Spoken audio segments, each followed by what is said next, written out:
от пациента, ВЧД, рентгенолог, поставил мне тромбозя, левый вяв. Консультативное заключение по представленным КТ-томограммам пациента 38 лет, дата исследования 12 декабря 2024 года. Область исследования – КТ-ангиография брахиоцефальных сосудов.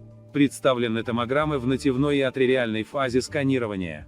Венозная фаза сканирования не представлена. На серии КТ-ангиограмм брахиоцефальных артерий, выполненных с внутривенным болюсным контрастированием, получено изображение дуги аорты, брахиоцефального ствола, подключичных, позвоночных, общих сонных, наружных сонных и внутренних сонных артерий, интракраниальные сегменты позвоночных артерий, основная артерия, интракраниальные части внутренних сонных артерий и сосуды Виллизиева круга. По стенкам артерий атеросклеротические бляшки не выявлены. Дуга аорты нормальной конфигурации, признаков диссекции не выявлено. Брахиоцефальный ствол, проходимость сохранена, гемодинамически значимых стенозов нет. Подключичные артерии справа и слева, проходимость сохранена, гемодинамически значимых стенозов нет. Общая сонная артерия справа и слева, проходимость сохранена, гемодинамически значимых стенозов нет. Внутренняя сонная артерия справа и слева, проходимость сохранена, гемодинамически значимых стенозов нет. Позвоночная артерия справа и слева, проходимость сохранена, гемодинамически значимых стенозов нет. Дислокации сосудов, патологической извитости, артериальных аневризм, артериовенозных мальформаций, окклюзий не выявлено.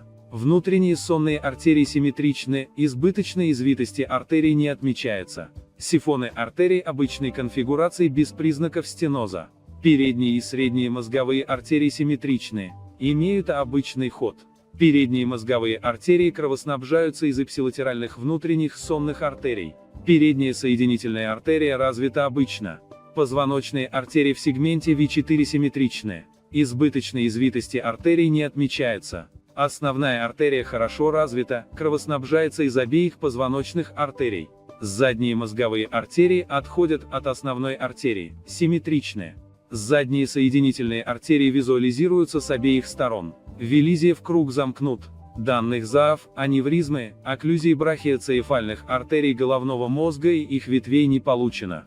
При КТ-ангиографии вен головного мозга, вены и синусы головного мозга обычные по диаметру и интенсивности МР-сигнала. Аневризм, артериовенозных мальформаций, признаков окклюзии и патологической извитости вен головного мозга не выявлено. Справа вены шеи без особенностей, заполнены контрастом. Слева, заполнение контрастом русла еремной вены снижено. Обращает на себя внимание двухсторонняя аномалия Киммерли. Расстояние от зрительной хиазмы до гипофиза 9 мм, высота гипофиза 2 мм. Заключение, данных за наличие аневризм, стенозов, а в брахиоцефальных артерий не получено.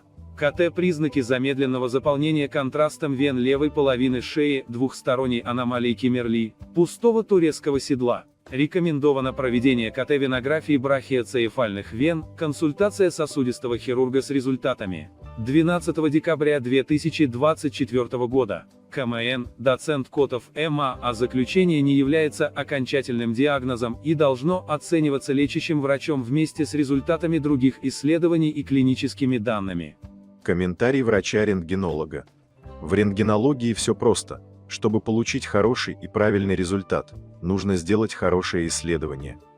То есть нужно сканирование бесконтрастного усиления в артериальную фазу для оценки артерий, в венозную фазу для оценки вен.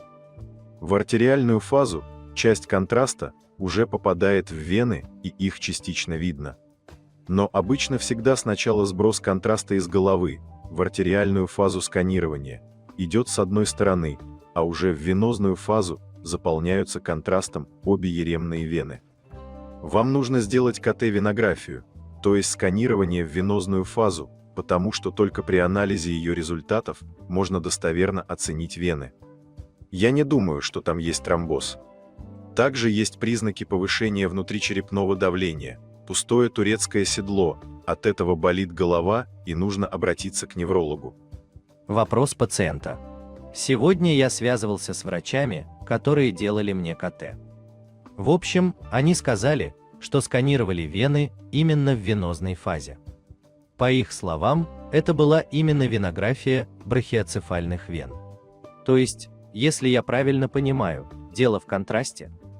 Получается, что они просто не выждали эти самые 60 секунд. Именно поэтому одна из вен не успела заполниться контрастом? Ответ К.М.Н. Котова-Ма. По исследованию я все уже написал. Добавить нечего. Есть артериальная фаза, венозной нет. Почему так получилось, значения не имеет, важен результат.